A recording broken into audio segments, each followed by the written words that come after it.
Hello again, and welcome to Nat'l, a weekly podcast about the celebrations occurring on that specific day. There will be some we know too well, and some we have yet to hear of. Join me, and together we'll learn something new, eat yummy food, and have a great time.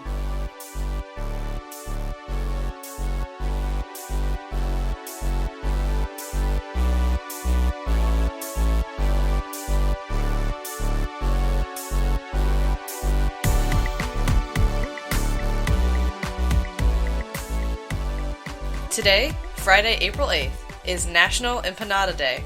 I decided to do this episode a little differently. I was really excited for this episode. Even though I no longer eat gluten, I grew up eating empanadas, and I was curious to find out how many different types I could find near me. But I needed some help, so I recruited some friends to join us. Are you ready?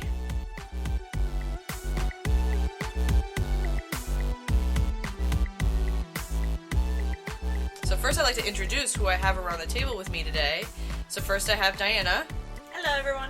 And I also have Shauna. Hey, guys. And then lastly I have Maria. Hi. Alrighty, so where do you think we should begin? Well, I think we should first off find out why are there pineapples on the table. Is pineapple part of eating empanadas, or was this just something we had lying around to kind of fix our palate when we're done with each one? Well, the reality is that I didn't know it was recording time, and I thought that I was invited for lunch and to contribute. She includes pineapples in her They are daily... great to digest the empanadas. So. Yeah, that's true. It is a lot of carbs and dough, so it'll be good to wash it down, kind of maybe refresh the palate, like Diana said, and then kind of go from there. So, which country... Let's go ahead and I think start with, we have a lot more of the Argentinians, if we want to start with that one first. Could make it sound like we have a lot of Argentinians. We have a lot of Argentinians in the room, but if we want to start with the empanadas from Argentina and kind of start there, what do we have? Chicken, ham and cheese, spinach. There are definitely a lot. Who likes spinach? I don't eat spinach. I love spinach. I Alrighty. split the spinach with Miss Maria over here. Alright, so I'll pass you guys spinach over there if you want to cut that in half. Spicy beef. I'm going to start with this one. Anyone want to share spicy beef? Nope? Okay. Alright, spicy beef for me. What I'd like to note about the Argentinian empanadas is that they're all really creative shapes. And they're all different, and they created them and crafted them each individually. Yeah, so you definitely know which one is what, and you're like, oh, I want a cheese. Oh, wait, no, that's spicy chicken. Yeah, which one is that one, the smaller circle one? What flavor is that one? This one? Mm-hmm. This one just says corn. Just corn? Okay. Yeah, so I don't know if it has a stuffing at all. You know, I'm going to experience this watching... What's up? That's a no? Personally, I'm not a fan of the spinach empanada. What were you expecting, or what did you want it to be? Well, I guess I just have a little thing against peppers, and there are some peppers that I wasn't expecting. Alrighty. It's kind of interesting to be watching people eat versus actually consuming it, since I don't eat gluten, but I do miss it. I will say for right now, the spicy beef is really spicy, but I do like it.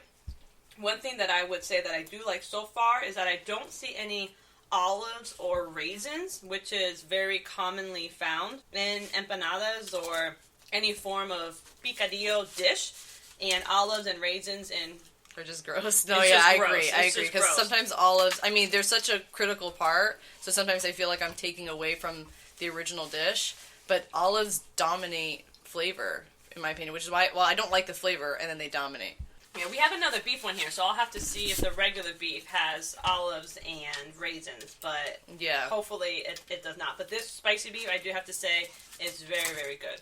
And I should note that I got the Argentinian empanadas from the bakery. It's called Milanos Bakery.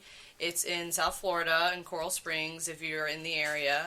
And they have loads of stuff, not just empanadas. They have pastries. You can even buy deli meat, cakes, anything to your interest. And it's definitely something worth checking out. My parents used to take me when I was a kid. By the way, I just finished eating the spinach one, and I love it. I love the spinach. It wasn't too overpowering, or it was No. perfect? It was perfect. Got it. Okay, so that's... Boy, Diana was not joking when she said this spicy beef was spicy. Neither were the Argentinians. I feel like you guys are going to get stuffed in like 2 seconds.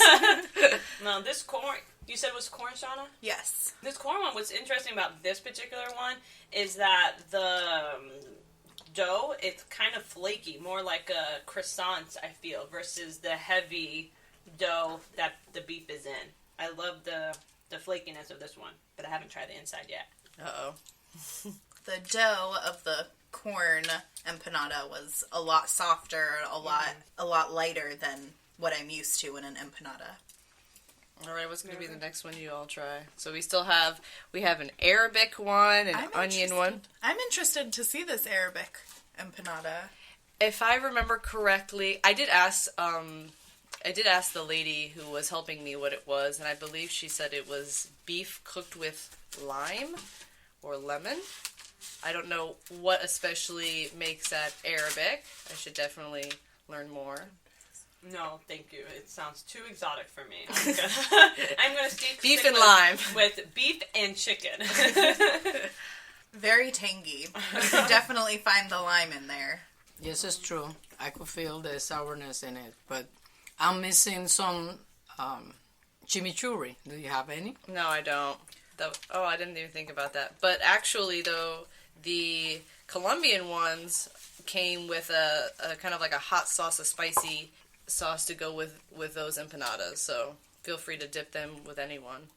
So this one here, is this an empanada too, or is this just side dish? No, that one is cheese. That one's a cheese Colombian empanada. Oh, okay, because I've never seen this one before. It's pure white. The dough is white. It's white corn with white cheese. White corn with white cheese? Yes. All right, I'll pass this along to you, ladies, if you would like to try that. So we're on to the Colombian. I'm interested in this one. This looks like something I'd totally like. Well, do you want some of the hot sauce? Yeah.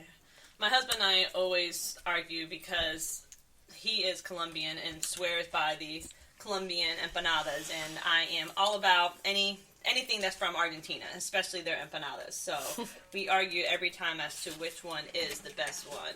So which one's Venezuelan? I don't know if I've had Venezuelan before. The Venezuelan are the biggest empanadas here. These right here? Yeah, the chicken. There's chicken and beef. All right, let me try the chicken. Although they had a whole slew of options, but then I already went to the Argentinian one and bought 12, so I was just like, oh, it's okay. Oh, okay. But they have different flavors. That's good to know, though. This Colombian cheese empanada is very yummy. That's all I have to say about it. That's it? It seems like it's full of cheese. You should compare it to the 4-cheese Argentinian one. That's true. To see which one is the king. It's very good, the cheese empanada. So right now, the Venezuelan chicken, and it is actually really good, and surprisingly, I love the dough. What's the main difference between the outside part of the empanadas? The Colombian and the Venezuelan has corn flour, and the Argentinian has wheat flour. Oh, okay. The corn definitely adds more of a arepa feeling to it. Yes. But it tastes really good. There's another. I didn't consider the fact that the corn ones are corn, and I'm wondering how they're made. I should have asked. Oh, to see if for anyone that's gluten free. Yeah. If they can try them. Yeah. To compare the two cheese empanadas, the Argentinian empanada they use a different type of cheese. It's a little bit more bitter, maybe like a Swiss or on that aspect or that spectrum. Mm-hmm. And the Colombian uses more creamier cheeses, softer cheeses, maybe more like a queso fresco. There's another chicken here if we want to compare it to 3 chickens. The chicken Venezuelan empanada is a meal in itself. This is not a little appetizer. You eat one of these, and you're good. Obviously great with my pineapple. And you're done. This is a meal. Very good. It has peppers inside. I'm not sure what else it has inside, but the peppers add a really good taste to it, but it's not a spicy pepper.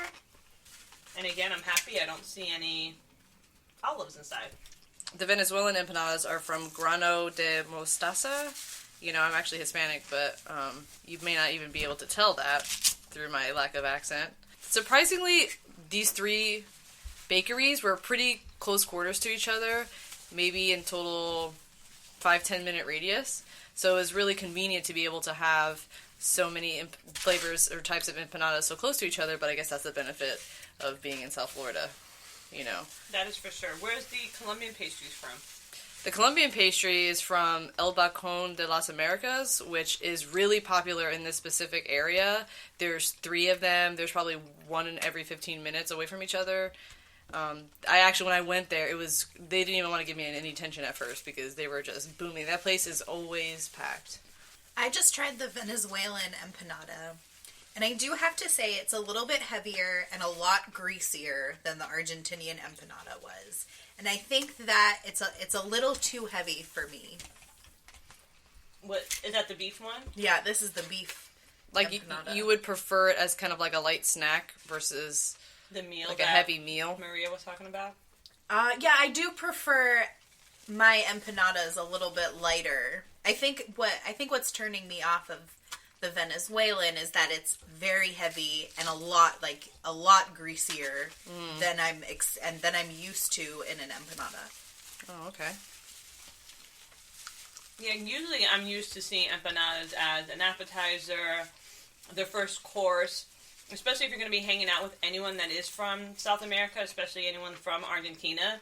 You have to eat the empanadas as a first course, as an appetizer, because you are not going to eat dinner until midnight. So if you need something to hold yourself over? Yeah, so if you ever go to anyone's house and they have an appetizer, eat it, especially if they're from South America, because you will not be dining for another 4 hours. You obviously have personal experience by going over there. Yes.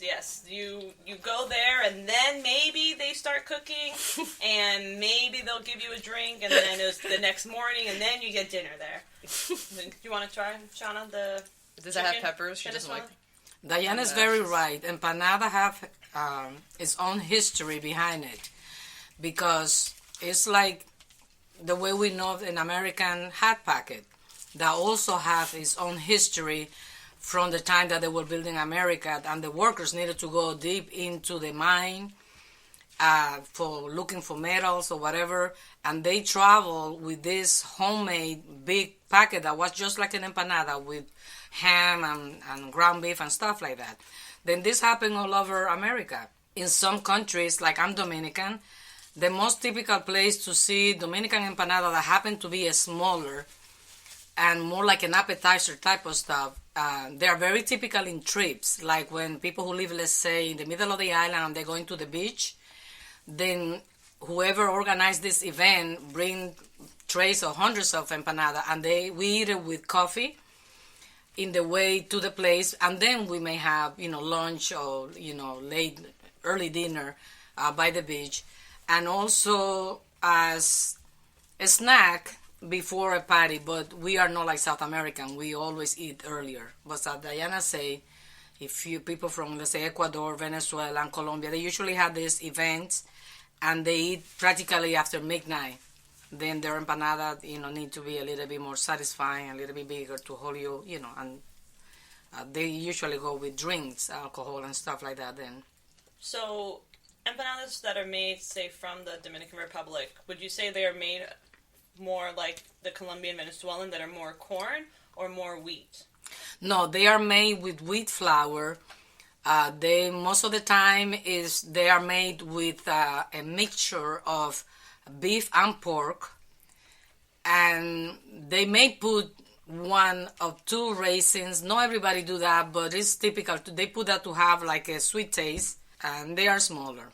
I just tried the Colombian beef empanada, and I was pleasantly surprised to find some potatoes in there. The seasonings that they use in the Colombian empanada is a little bit different than the Venezuelan empanada. That's also in a corn shell.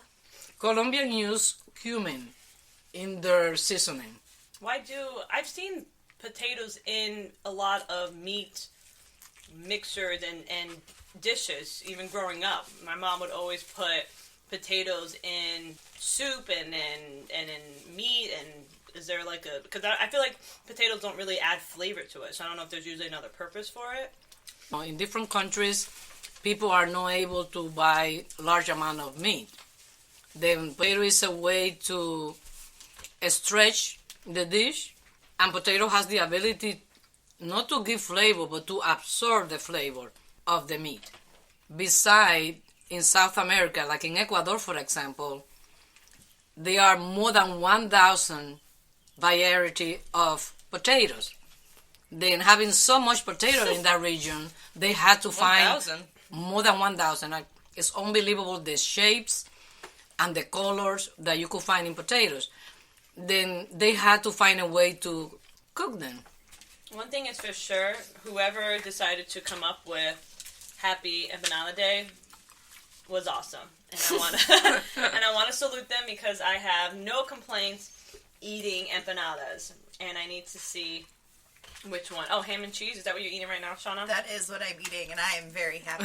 I don't know why I've never tried a ham and cheese empanada. Mm-hmm. Yeah, I have. But I am very happy. Growing up, I often didn't really like empanadas because you would primarily eat the beef one, and then there was like the olives and all that stuff. So, but then I don't know. I am quite American, and I love ham and cheese. So the moment I tried a ham and cheese empanada, that was it. I was absolutely set. I'm not sure if I just tried the ham and cheese. I'm not sure if I'm a fan of it. And I think it's not necessarily the flavor. I don't know if it's just because it's afternoon and I'm used to eating ham and cheese in the morning and I feel like I need an egg inside of it. And then, like Maria mentioned earlier, it can just be a hot pocket for me. And I can just put it in the microwave, heat it up, and I just need an egg and some orange juice, and I am good. But I definitely do not think I would have a ham and cheese empanada after 10 a.m. What else do we have here? By the way, the pineapple is delicious, even though it's not pineapple day. So what's inside this one here? It says caprese. Am I pronouncing that right? Caprese. Oh, maybe I'm so. pretty I don't know how to pronounce. I think that one might have tomato and mozzarella in it. That would be my assumption. Maybe some basil. Yeah, and I believe this onion one here, that just says onion. I think it's just onion and cheese. And then there's the sausage or chorizo one. You want to try sausage? Yeah. I might try sausage. Maria, can you pass me the sausage and I'll cut it up for her? Hang on, thank you. And let's see here. Sausage, we'll have to see. I hope it's not too strong. There's a lot of dishes that have sausage inside. And I would love it. I can't eat anything but it's with just all meat. sausage. Yeah, it's just too. I don't know. There's something about sausage meat that is just too spicy, too strong for me. It may be pork then. It may just be pork. Yeah. I'm gonna keep trying this corn one. Actually, I really enjoyed it. It was really good. Really? I was kind of surprised. I didn't think that you would be so into it. No, yeah, because usually I don't eat anything that doesn't have pork. I mean, not pork. Doesn't have pork. Yeah, we can say that, and beef and chicken. I always need some kind of protein with me. But just a plain, kind of like a corn dip inside of an empanada, golden. Did anybody try the empanadas with the hot spicy sauce that the Colombian one comes with? I tried it. It wasn't. I wouldn't say spicy. It was more like a salsa. Like a mild salsa. It's a mild salsa. It had a tiny bit of a kick, but it's a very nice, like, vinegary. Yes, it's very good. Whenever my husband has it, he'll take a bite, put some sauce on it, take a bite, put some sauces.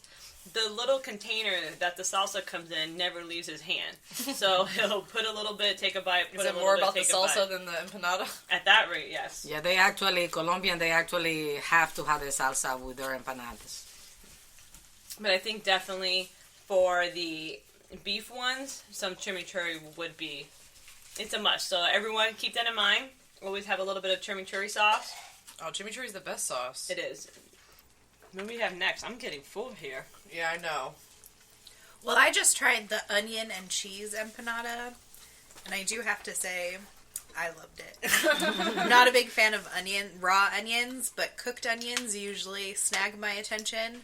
So, And that one's made very well. It's very well seasoned. It's not so heavy on the onion. I think it has a really good balance. you all kind of full, so you can start picking which one is your favorite? I would say spicy beef was my favorite. Although I didn't realize that there was a spicy chicken, so I kind of want to try that now. But I'm going to go with my first one, spicy beef. From the Argentinians? Yes, always. Okay, so Actually, for you, and the Venezuelan chicken was surprisingly well. I'm sorry that I've always hated on your empanadas. so that's the runner-up. That's the runner-up. I will be back soon. And Shauna, what's your favorite? Oh, I think I have to go a little bit more classic and go with the Colombian cheese. Whoa.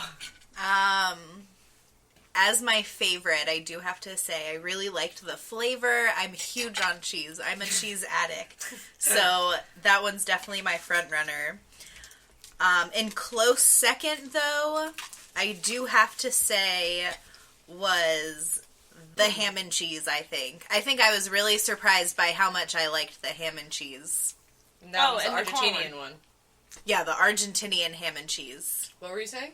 And the corn one. Sorry, I keep adding myself in. So now I have a third runner-up. Third place. Third place. It's okay, is the Patches have third place. Yes. It's the corn one. I keep thinking about all of them. They're all winners. Well, I really enjoy all of them. I just finished getting a little bite of the ham and cheese, and I didn't expect that I would like it. But the Venezuelan chicken, I think that was my favorite. So that was really your number one? Yes. Awesome. Well, I want to thank you all for joining me here today. It was an interesting experience to watch you all eat, but it's okay. Usually people in my position would be upset, but I prefer to just watch people enjoy themselves rather than be gloomy and upset that I can't eat anything. So thank you again for coming with me, and hopefully, I don't know, maybe this will be the National Food Celebration group that comes together to enjoy food together, and hopefully in the next one I can participate as well. Thanks again. Thank you. Bye. Bye. Thanks. Thank you.